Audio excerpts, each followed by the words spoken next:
Hey everyone, Benjaminkitsymons here. So, I couldn't sleep last night, not at all.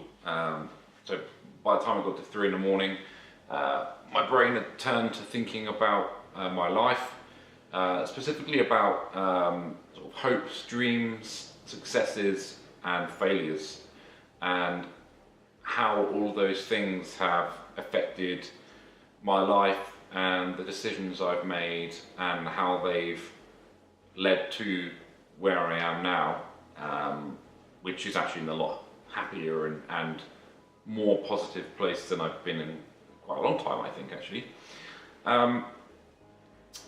So the hopes and dreams thing was an interesting one, and I think it's throughout life has contributed to a lot of happiness, but also to a lot of unhappiness equally. And I feel a lot like, now that I'm a little bit older, so I'm 32 next month, that I sort of have the clarity of thought to understand all those feelings a bit better now. So I was going to try and explain it as best I can. So basically, for as long as I can remember, I've wanted to be a musician. I've wanted to be a successful musician, someone who has made it in the industry, and it's my sole source of income, and I'm living the dream. You know, writing music, whether it's, you know, orchestral, trailer stuff, rock, metal, who cares what it was. That's what I wanted to be doing. So it started out when I was much younger. So I started a band. It was a metal band. I was in with a bunch of mates.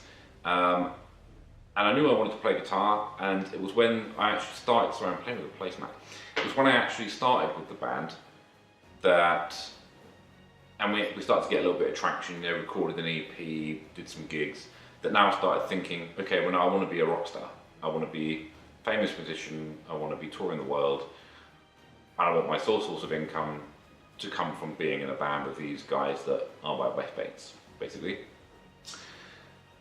Now that dream was good, right? That's a good dream to have, a lot of ambition there, but my younger self, so being in my early 20s at that point, at no point did I have a, you know, like a plan, like, or a plan of action of what do I need to achieve and what steps do I need to take to actually get to that point where my life is funded by music, as opposed to having to hold down a job alongside being in the band, and it generally dragging my mood down because I'm not getting where I want to be quick enough. All I thought about was everything that we did, every gig we played, every album and music video we released, every festival we played wasn't good enough. I wasn't there yet. Why am I not there yet? I thought, this tour we've got, this is the one, we're going to smash this big tour, or we're going to smash this big festival performance, and then we're going to make it. Someone's going to flick a switch, make our dreams come true, offer us the best thing ever, and we'll be successful. And that will be the word that people will define me as being successful, I've made it, all that kind of stuff. When the reality is that's not the case, and I think that what actually happened was that continuous longing for success, or the term made it, actually made me unhappy a lot of the time. And in addition to being unhappy, it prevented me from being able to actually enjoy everything that we were achieving at the time, and all those little stepping stones along the way of things that were impressive and things that a lot of people haven't done, a lot of bands won't ever do. I never actually reflected on them as being overly positive experiences. Like, I enjoyed them at the time, but I was quick to be like, well, we haven't made it, it wasn't good enough, we're not there yet, you know, we haven't made it. And it made me unhappy a lot of the time. And the funny thing about that is how you're perceived from your fan base or from your online presence is so out of kilter with reality that it's insane. So the band we were in had moderate success. You know, we were called Malefis. We're a heavy metal band. You know, we have released a bunch of albums, had lots of stuff on iTunes and Spotify. We've done a lot of, you know, relatively large profile tours, big UK and European festivals, been to America and India and Europe and all that kind of stuff.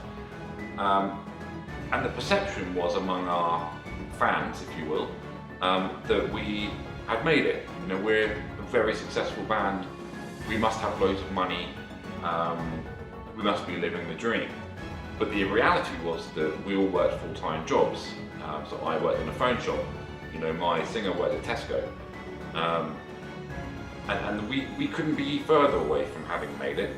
We were a lot further down the line than when we were when we just started out, but the actual impact that had on our lives was minimal. If anything, it was worse, you know, it was less fun. You know, when we started a band, it was because we wanted to, and it was because it was fun. And then as things get more serious and you start recording and getting signed to a label, it does become a bit more like a business, and that puts strains on you know, your friendships and why you're doing things in the first place, and it starts to suck the fun out of things. And on reflection, if I could go back and do all of that period of time again, there'd be a lot of decisions I would have made differently, but what I would have done as a fundamental would be to really embrace and enjoy all the things that we actually achieved. You know, we played Download Festival 3 times, second stage, at varying different times throughout the day on each occasion we played it, and that's massive.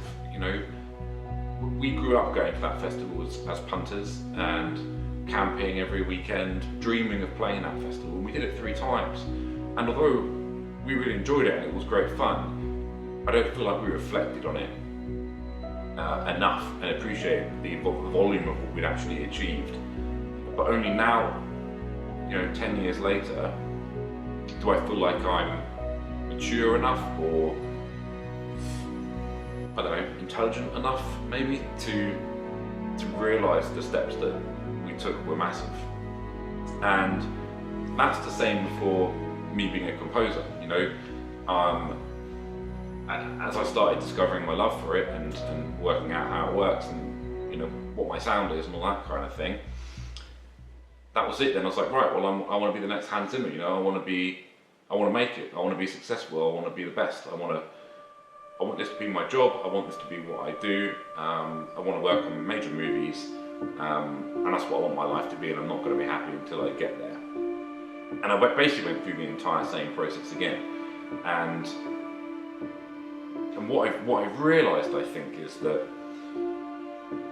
hopes and dreams and, you know, large scale ambition is excellent. You know, it's a great thing to have, but it can equally be your downfall. Really, it can be what makes you fail, because if you're not enjoying what you're doing because it's what you want to be doing, and all you're thinking about is, I need to do this because that's how I'm going to get to the result, you know, the making it part, then you're not enjoying the process, and you're probably not doing it for the right reason. And I think that once you have a few setbacks and, you know, you're trying it out for a few years and you've not made it, the inclination is that you just give up. And I don't remember who it was that told me this, but one of the main things that someone told me once that really stuck with me was that the people that make it in any industry are the people that don't give up. You know, and that carries a lot of weight, because that means more than the basic words, right? So if you look at any industry, you know, let's take composers for an example, or heavy rock bands or metal bands or whoever else, the people that are making all the money aren't necessarily the best at it, right? But they are the people that have stuck with it and that have worked hard and have over time got to that point. You know, we don't know that they've been unsuccessful for 15 years before they did their first major film, and then that's what led them on to being this major thing. But if they'd given up at that point where they weren't successful in their eyes, then we probably wouldn't know who they are. And if you're in that position now where all you want to do is be a famous composer, and it's not working out and you're really pissed off and you're thinking about giving up, then you've lost. You know, if you give up, you've lost. What are you going to do? What else are you going to do with your life? You know, I wasn't content with a 9 to 5. I didn't want to work in an office all my life. I knew I had skills that were business related. I'd been in sales for a long time whilst trying to write music and being a composer alongside that. And only in the last month have I actually managed to get a job where I now work for a production library where I'm talking to film editors and trailer editors and, you know, broadcasting networks about music requirements, and I'm doing searches, and I'm talking about music all day long. And actually I really enjoy that. I think that's another really interesting point as well, is that if you're of sane mind enough where you're at this point here and you're trying to get to this point here, which is what you define as being successful or having made it, there's a big chunk in the middle, right? Which could be anything. It could be experiences, it could be achievements, it could be anything, right? And what's happened for me along that path is I've started doing quite well as a composer and getting work and getting paid for it, not enough to not work. I've been approached by a lot of production companies being asked to write music for them, which is another great thing. But equally, wasn't making much money from doing it, not getting many syncs. People aren't using my music, so what am I going to do? But along that path, I've discovered that I've actually got other skills. You know, I'm a people person, I'm sales trained, I'm musically knowledgeable. I can put those skills together, being in an industry that I really enjoy, talking about a topic that I really enjoy, and still do my music on the side. But the difference is I'm not unhappy in the where I spend most of my time. Whereas before, a month ago, I was working a full-time job, I'm in sales, in recruitment, I'm not happy for 40 hours a week. And I come home and I try and write music and I try and pursue my career in music, and then I go back and do another 40 hours where I'm miserable and I'm not happy because I'm not achieving my dreams, I'm not getting to my dreams. So I've rambled on for too long, and I hope that there's some message that you can take from this. And I'm actually really interested to hear your stories as well. I'd love to hear where are you on that scale right now? You know, have you just started in your pursuit of your dream? What is your dream? You know, are you feeling any of those things that I've spoken about? Has this helped you in any way? I'd love to know what your situation is. We can have a chat about it, you know, whatever else really. Thanks for listening to me try on for too long. I'll chat to you in a bit. Cheers guys.